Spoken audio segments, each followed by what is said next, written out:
ಎಲ್ಲರಿಗೂ ನಮಸ್ಕಾರ ರೀ. ಹೆಂಗದಿರಿ? ನಾನು ಶ್ವೇತಾ. ಜಗತ್ನ್ಯಾಗ ನಡೆದಿರೋ ಸುದ್ದಿನ ನಮ್ಮ ಉತ್ತರ ಕರ್ನಾಟಕ ಭಾಷೆದಾಗ ಹೇಳಕ್ ಬಂದೀನಿ. ಮಸ್ತ್ ಚಾ ಕುಡ್ಕೋತ ಖಡಕ್ ಮಿರ್ಚಿ ಮಂಡಕ್ಕಿ ನೋಡ್ರಿ.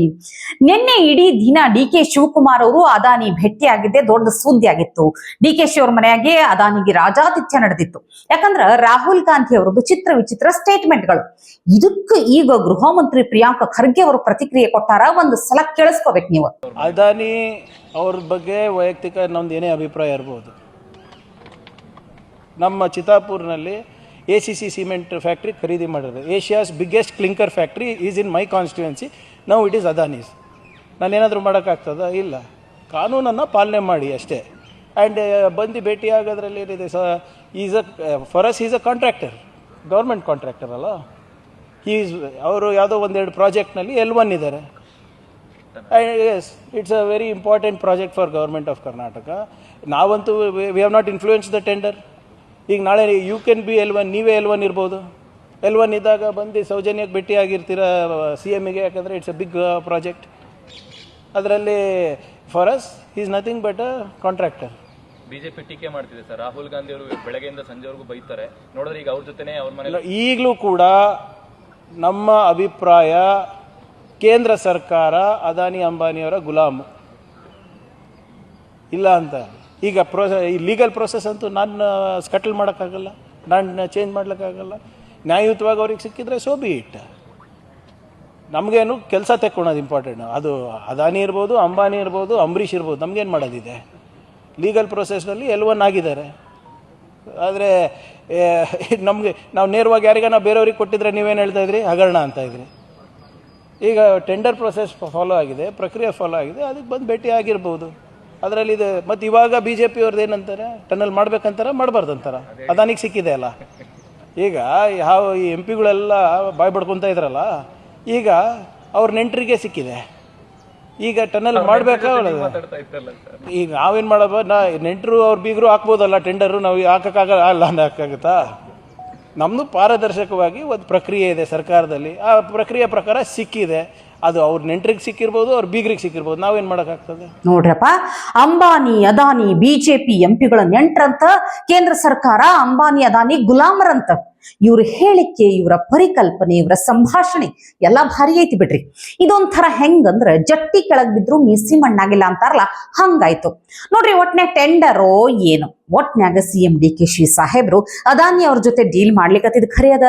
ಅವ್ರಿಗೆ ಮನೆಗೆ ಕರೆದು ಅತಿಥಿ ಸತ್ಕಾರ ಮಾಡಿದ್ದು ಖರೆ ಅದ. ಆದ್ರ DK ಶಿ ಅವ್ರನ್ನ ಬಿಟ್ಟು ರಾಹುಲ್ ಗಾಂಧಿ ಪರವಾಗೇ ಬ್ಯಾಟಿಂಗ್ ಮಾಡ್ತಾರಲ್ಲ ಪ್ರಿಯಾಂಕ್ ಖರ್ಗೆ ಅವರು. ಯಾಕೆ ಹೇಳ್ರಿ? DK ಶಿ ಅವರ ಮನಸ್ಸು ಕಾಯ್ಕೊಳ್ಳೋದು ಏನೈತಿ? ಈಗ ರಾಜ್ಯದಾಗ ತಮಗೆ ಏನೇನು ಬೇಕಾಗಿತ್ತು ಅದೆಲ್ಲ ಸಿಕ್ಬಿಟ್ಟೈತಿ. ಗೃಹ ಖಾತೆನೇ ಸಿಕ್ಬಿಟ್ಟು ಗೃಹ ಮಂತ್ರಿಯಾಗಿ ರಾರಾಜಿಸ್ಲಿಕ್ಕತ್ತಾರ. ಇನ್ನು DK ಶಿ ಅವ್ರ ಮನಸ್ಸು ಗೆಲ್ಲುದು ಏನೈತಿ? ಎಲ್ಲ ಹೈಕಮಾಂಡ್ ಲೆವೆಲ್ನಾಗ, ರಾಷ್ಟ್ರ ಮಟ್ಟದಾಗ ಅವ್ರ ಮನಸ್ಸು ಕಾಯ್ಕೊಳ್ಬೇಕು, ಮನಸ್ಸು ಗೆಲ್ಲಬೇಕಲ್ಲ. ಅದಕ್ಕೆ ರಾಹುಲ್ ಗಾಂಧಿ ಪರವಾಗೇ ಮಾತಾಡೋರು. ಆದ್ರೂ ಇಷ್ಟು ಕನ್ಫ್ಯೂಷನ್ ಆಗಿರುವಂತಹ ರಾಹುಲ್ ಗಾಂಧಿ ಅವರ ಪರವಾಗಿ ಮಾತಾಡಿ ಅದ್ ಏನ್ ಸಾಧನೆ ಮಾಡ್ತಾರೋ ಗೊತ್ತಿಲ್ಲ. ಒಂದ್ ಸಲ ಒಂದೊಂದ್ ಥರ ಮಾತಾಡ್ತಾರ. ಸ್ಮ್ಯಾಶ್ ದಿ ಪೇಟ್ರಿಯಾರ್ಕಿ ಅಂತಾರ.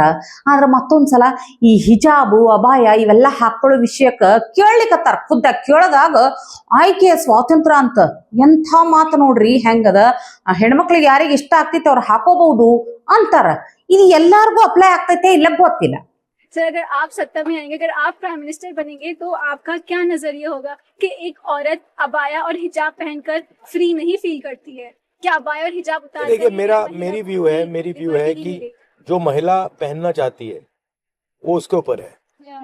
अगर वो अबाया पहनना चाहती है, कुछ और पहनना चाहती है, वो उसका बिजनेस है, उसका काम है, उसको अलाउ करना चाहिए. मेरी तो ये राय है. ಹಾ, ರಾಹುಲ್ ಗಾಂಧಿ ಅವ್ರದ್ದು ಮತ್ತೊಂದು ಇದೇ ತರ ವ್ಯತಿರಿಕ್ತ ಹೇಳಿಕೆ. ಒಮ್ಮೆ ಏನಂತಾರ ಗೊತ್ತಾ? ಹೆಣ್ಣು ಮಕ್ಕಳನ್ನ ನೀವು ಅವ್ರಿಗೆ ಒಂದು ಐಡೆಂಟಿಟಿಯನ್ನೇ ಕೊಡುದಿಲ್ಲ. ಅವ್ರಿಗೆ ಅಮ್ಮ ಅಂತಾರೆ ಕರಿತೀರಿ, ಸಹೋದರಿ ಅಂತ ಕರಿತೀರಿ, ಮಗಳಂತಾರೆ ಕರಿತೀರಿ. ಅವ್ರದೇ ಆದ ಒಂದು ಸ್ವಂತಿಕೆ ಇರ್ತದ, ಅವ್ರ ವ್ಯಕ್ತಿತ್ವ ಇರ್ತದ. ಹಂಗೆಲ್ಲ ಅನ್ಬಾರ್ದು ಅಂತಾರ. ಮತ್ತೊಮ್ಮೆ ವೈನಾಡಿನ ಪ್ರಚಾರದ ಟೈಮ್ನಾಗ ತಮ್ಮ ಸಹೋದರಿ ಪ್ರಿಯಾಂಕಾ ಅವರನ್ನೇ ನಿಮ್ಮ ಸಹೋದರಿ ಆಗ್ತಾಳ, ನಿಮ್ಮ ಮಗಳಾಗ್ತಾಳ, ನಿಮ್ಮ ತಾಯಿ ಆಗ್ತಾಳ ಅಂತ ಹೇಳಿ ಬಿಂಬಿಸಿ ಮಾತಾಡ್ತಾರ. Whenever I speak to a man, women are put in 3 boxes. You are either seen as a daughter, as a wife, or as a mother. For you, she is going to be like your sister, like your mother, like your daughter. Sometimes I am a little more logical. ಹೋಗ್ಲಿ ಬಿಡ್ರಪ್ಪ, ಹೆಣ್ಣು ಮಕ್ಕಳನ್ನ ಸಹೋದರಿಯನ್ನಾಗೋ ತಾಯಿಯನ್ನಾಗೋ ಮಗಳನ್ನಾಗೋ warm ಹಿಂಗ್ ಅಂತಾರಲ್ಲ, ಅನ್ಲಿ ಬಿಡ್ರಿ. ಆದ್ರೂ ಹೆಣ್ಣು ಮಕ್ಕಳು ಎಂಥ ಹೆಣ್ಣು ಮಕ್ಕಳನ್ನ ನಂಬ್ಯಾರಂದ್ರ ನೋಡಿ ತಲಿ ಜಜ್ಕೋಬೇಕು ಅವ್ರೆ. यत्र नार्यस्तु पूज्यन्ते रमन्ते तत्र देवता, जहां पर शक्ति स्वरूपाओं की पूजा होती है उस हिंदू धर्म को मैं मानती हूं, और उस हिंदू धर्म में जो भाजपा कर रही है वो सरासर गलत है. शांति से इनकी बात सुनी, अब मेरे बीच में नहीं बोलेंगी, ठीक? वैसे यत्र नार्यस्तु पूज्यन्ते रमन्ते तत्र देवता कहाँ लिखा हुआ है, किस ग्रंथ का है, पता है आपको? आपको इसमें आपत्ति है? नहीं, महिलाओं के अगर नाम बताइए, पता है? आपत्ति है? आपको आपत्ति है? ना लिखा कहाँ है? मैंने तो देखिए, वैसे मैं बता दूं दर्शकों के सुलभ संज्ञान के लिए, ये मनुस्मृति में लिखा है, जिसको बहुत ज्यादा ये लोग वो करने में लगे रहते हैं. मनुस्मृति में लिखा है यत्र नार्यस्तु पूज्यन्ते रमन्ते तत्र देवता. ನೋಡ್ರಿ ಹೆಂಗದ ಸುಪ್ರಿಯಾ ಶ್ರೀನಹಟ್ಟೆ ತಾವೇ ಹೇಳಿದ್ದು. ಎಲ್ಲಿ ಬರ್ತೈತಿ ಅದು, ಎದ್ರಾಗ ಐತಿ ಅನ್ನೋದನ್ನೂ ಗೊತ್ತಿಲ್ಲ, ಮನುಸ್ಮೃತಿದಾಗ ಅದ ಅನ್ನೋದನ್ನೂ ಗೊತ್ತಿಲ್ಲ. ಪಟ್ಟತ್ತ ವಿಷಯ ತಿರುಮುರು ಮಾಡ್ಲಿಕ್ಕೆ ನೋಡ್ತಾರ. ಆದ್ರೂ ಏನ್ ಮಾಡ್ತೀರಿ, ಸಿಕ್ಕಾಕೋತಾರ, ಮಂದಿಗೆ ಗೊತ್ತಾಗುದಿಲ್ಲ ಏನ್ ಹೇಳ್ರಿ. ಇನ್ನು ಈ ದೃಶ್ಯ ನೋಡಂತೂ ನನಗ್ ಭಯಂಕರ ಕನ್ಫ್ಯೂಸ್ ಆಗ್ಬಿಟ್ಟದ. ಇದು ತಮಿಳ್ನಾಗ ಐತಿ, ದಯವಿಟ್ಟು ನೀವೇ ವೀಕ್ಷಕರು ನನಗೆ ಸ್ವಲ್ಪ ಹೆಲ್ಪ್ ಮಾಡಬೇಕು. KC ವೇಣುಗೋಪಾಲ್ ಅವರು ಭಾಷಣ ಮುಗಿಸ್ತಾರ. ಆಮೇಲೆ ಈ ಕಾಂಗ್ರೆಸ್ ರಾಜ್ಯಾಧ್ಯಕ್ಷ ಮಾಣಿಕಂ ಟ್ಯಾಗೋರ್ ಅಂತ ಹೇಳಿ ಅವ್ರು ಮಾತಾಡ್ಲಿಕ್ಕೆ ಮುಂದೆ ಬರ್ತಾರ. ಆದ್ರೆ ಯಾರಿಗೂ ಅಷ್ಟ ಅವ್ರ ಮಾತು ಕೇಳಿಸ್ಕೋಬೇಕನ್ನೋ ಆಸಕ್ತಿನೇ ಇರಲ್ಲ. ಸುಮ್ಮನೆ ಅಲ್ಲೇ ಬಿಟ್ಬಿಡ್ಬೇಕಾಗಿತ್ತು. ಆಸಕ್ತಿ ಇಲ್ಲ ಅಂದ್ರೂ ಕಡಿಗೆ ಹೆಂಗೋ ಸಹಿಸ್ಕೊಂಡು ಸುಮ್ಮನೆ ಕುಂತಿದ್ರಲ್ಲ ಮಂದಿ. ಆದ್ರ ಆಮೇಲೆ ಒಂದು ಮಾತು ಹೇಳ್ತಾರ ನೋಡ್ರಿ, ಅದನ್ನು ಕೇಳಿ ಎಲ್ಲಾರು ಎದ್ದು ಹೋಗ್ಲಿಕ್ಕ ಚಾಲು ಮಾಡ್ತಾರ. Thank you, Jai Hind. அனைவரும் தங்களது இருக்கைகளை அமரும்படி கேட்டுக்கொள்கிறோம். தொடர்ந்து கூட்டம் நடைபெறும். அடுத்தது 5வது தீர்மானம் வாசிக்கப்படும். தயவு செய்து பொதுக்குழு உறுப்பினர்கள், வட்டார நகர பேரூர் தலைவர்கள், சர்க்கிள் தலைவர்களை அனைவரும் தங்களது இருக்கைகளில் அமரும்படி கேட்டுக்கொள்கிறோம். தொடர்ந்து தலைவர்கள் பேச இருக்கின்றார்கள். யாரெல்லாம் காங்கிரஸ் கட்சிக்கு 2029 ராகுல் காந்தியை பிரதமரா பார்க்க நினைக்கிறீங்களோ அவங்க எல்லாம் தயவு செய்து உட்காருங்க. என்னுடைய ஒரே வேண்டுகோள், யாரெல்லாம் வேணாம் நினைக்கிறீங்களோ அவங்க எல்லாம் போய் ட்ரெயினை பிடிச்சு எங்கேயாவது ಸಿನಿಮಾ பார்க்க போயிருங்க. ನೋಡ್ರಪ್ಪ ಎಂಥ ಮಾತು ಹೇಳ್ಬಿಟ್ರು. ಅಲ್ಲ, ಅವ್ರ ಮಾತು ಕೇಳಿಸ್ಕೊಳಕ್ ಇಂಟ್ರೆಸ್ಟ್ ಇಲ್ಲ ಅಂತ ಹೇಳಿ ಎಲ್ಲರೂ ಹೊಂಟಿದ್ರು. ಅಷ್ಟ್ರಾಗ 2029 ರಾಹುಲ್ ಗಾಂಧಿ ಅವರು ಪ್ರಧಾನಿ ಆಗೋದನ್ನ ನೋಡ್ಲಿಕ್ಕ ಯಾರ್ಯಾರು ಬಯಸ್ತಿರಲ್ಲ ಅವ್ರಷ್ಟೇ ಕುಂದ್ರಿ, ಉಳಿದವರೆಲ್ಲ ಎದ್ದು ಹೋಗ್ರಿ ಅಂತಾರಲ್ಲ. ಪಟ್ ಅಂತ ಎಲ್ಲಾರು ಒಬ್ರಾದ್ಮೇಲೆ ಅವ್ರು ಎದ್ದು ಹೋಗ್ಲಿಕ್ಕತ್ತಾರ. ಇದು ತಮಿಳ್ನಾಗ ಇದ್ದಿದ್ದು ನನಗ ನಿಮಗೂ ಹಿಂಗೆ ಅರ್ಥ ಆಯ್ತಾ ಅಂತ ಹೇಳಿ ಕಮೆಂಟ್ ಮಾಡಿ ತಿಳಿಸ್ಬೇಕು. ಯಾಕಂದ್ರ ನೋಡ್ರಿ, ರಾಹುಲ್ ಗಾಂಧಿ ಅವರು ಪ್ರಧಾನಿ ಆಗುದು ಅವ್ರ ಪಕ್ಷದ ಅನುಯಾಯಿಗಳಿಗೆ, ಅವ್ರ ಪಕ್ಷದ ಕಾರ್ಯಕರ್ತರಿಗೂ ಇಷ್ಟ ಇಲ್ಲ ಹೆಂಗಂತ. ಅದಕ್ಕೆ ನೋಡ್ರಿ ಈಗ ಸಿಕ್ಕಾಪಟ್ಟೆ ಒಂದು ವಿಡಿಯೋ ಟ್ರೋಲ್ ಆಗ್ಲಿಕ್ಕತ್ತದ.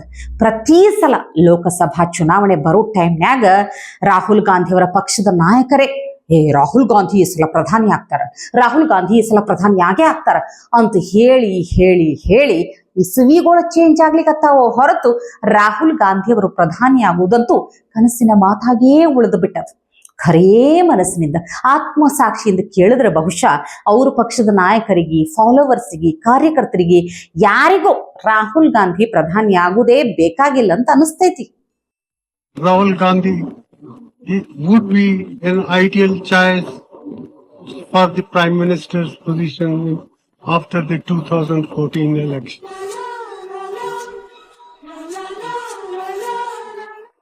రాహుల్ గాంధీ గారు 2019లో తప్పనిసరిగా భారతదేశానికి ప్రధానమంత్రి కాబోతున్నారు. हमारे मन की बात अगर पूछ रहे हैं आप, तो बिल्कुल यही है कि राहुल गांधी प्रधानमंत्री बने.